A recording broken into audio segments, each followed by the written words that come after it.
हे केशव, तुम्हारे कहे अनुसार यदि फल प्रारब्ध ने अपनी मर्जी से देना है तो फिर प्राणी को कर्म करने की आवश्यकता ही क्या है? कर्म करने की आवश्यकता क्या है, यह जानने से पहले यह तो जान लो कि प्रारब्ध क्या है, प्रारब्ध कैसे बनती है। हे केशव, प्रारब्ध क्या है उसे जानने में क्या मुश्किल है? यह तो सीधी सी बात है कि जो भगवान की इच्छा है वही मनुष्य का प्रारब्ध होती है।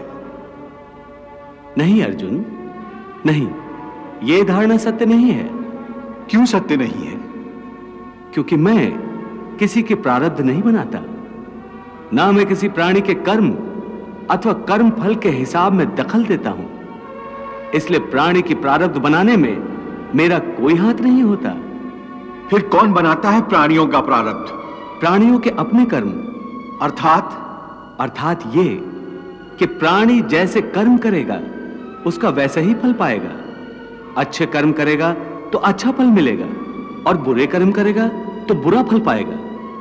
यही जो प्राणी के अच्छे बुरे कर्मों के अच्छे बुरे फल का हिसाब है, इसी को प्रारब्ध कहते हैं। अपने पुण्य कर्मों के फलस्वरूप सुख और अपने पाप कर्मों के फलस्वरूप दुख प्राणी को इसी जन्म में या अपने अगले जन्म में भोगना ही पड़ता है, वो टल नहीं सकता। इसलिए अकर्मण्य हुए बिना निरंतर अपने धर्म के अनुसार कर्म करते जाओ और मन में यह पक्का विश्वास रखो कि जिस नियत के साथ तुम कर्म करोगे उसी नियत के अनुसार तुम्हें फल अवश्य मिलेगा।